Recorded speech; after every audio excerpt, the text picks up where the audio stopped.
return the apples. I know, I wasn't really scared, said the king, and ran to give the apples to the princess, who was out on the beach with an old lady sitting on her. Well, in a matter of seconds, the princess was completely unstripy and well again. The king was very happy that she was cured, but he liked being king and didn't really want to give his crown to someone else. Can I be king now? Asked Hideous. No, said the king. Not quite. You see, before you can be king, you've got to, what's something really dangerous? I know. I want you to get me a feather from the griffin's tail. Fine, fair enough, said Hideous. It is not fine, said the princess. The griffin lives thousands of miles away. It's a huge bird with lion's claws that likes to eat people.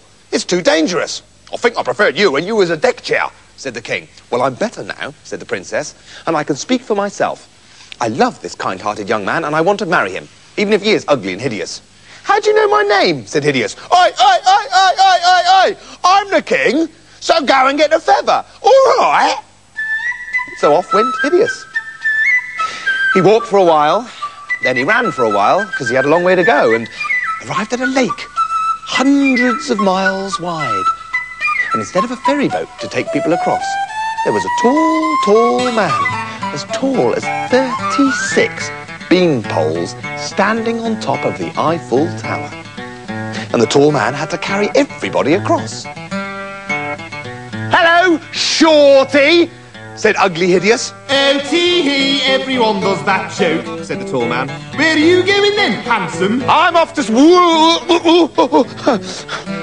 see the Griffin. Oh, hey, the Griffin knows everything. So ask him why I have to carry everyone across the lake all the time.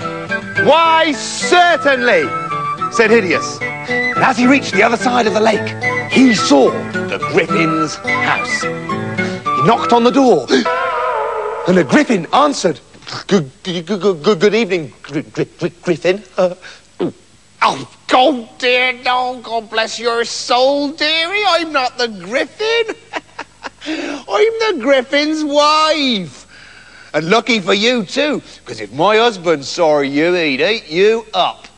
I've tried to stop him, but that's just the way he is with humans. Oh, no, that's a shame, said Hideous. I've got to get a feather from his tail and find something out. Well, no, don't. I'll tell you what, Chucklebum. You hide under the bed, and when he's asleep, you can pull one of his feathers out. And as for finding out something, I think you better let me do that. No sooner was Hideous hid than the Griffin came griffling in.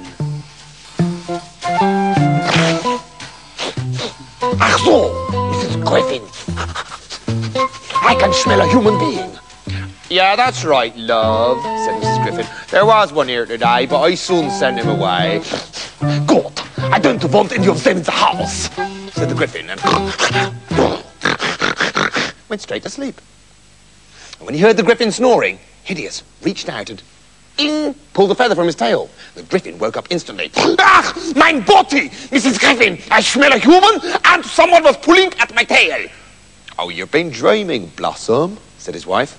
I told you before, there was a human here today, but he went off again. Mind you, he was a pretty strange human. He told me all kinds of strange things. He said there's some tall fellow who has to carry people across the lake, and he doesn't know why he's doing it. Ach, all humans are as stupid as bat poo, said the Griffin. All the tall man has to do is to drop one person, wee splash into the lake, and no one will ask him to carry them across again. Anyway, wife, I have had enough sleep. I'm going out again. Goodbye. And as the Griffin left, Hideous crept out behind him. Dreadful, isn't he? Said Mrs. Griffin. But he makes me laugh. Here, have all his money. Now run home quickly. Hideous ran to the lake, and when he had been carried safely across, he told the tall man what the Griffin had said. Oh, that's fantastic news. So I just drop the next person I carry right in the lake. Yeah, I don't suppose you fancy another trip across the lake. No, thanks, said Hideous. And he carried on running until he was back at the palace. The king was furious when he saw Hideous arrive back safely with his hands full of money and the beautiful golden feather from the griffin stuck in his hat. Yeah, hello. I see you got the feather then. Where'd you get all that money from? I got it from the griffin, Hideous explained. The griffin gives anyone whatever they want. Cool, blimey, is that a fact? Oh, I'll go and see that griffin myself, said the king. And with a hop and a heave, he arrived at the lake where the tall man was waiting for someone to come along. And as the king was the first person to come along, the tall man, whoo, splash, dropped him in the middle of the lake and went off to become a drain pipe, which is what he'd always wanted to do. And the king sank to the bottom of the lake and had to be a servant to the fishes forevermore. And so it was that things ended happily for Hideous. He was married to the princess, and although he was the ugliest king there ever was, everyone agreed that he was the nicest. Not like me.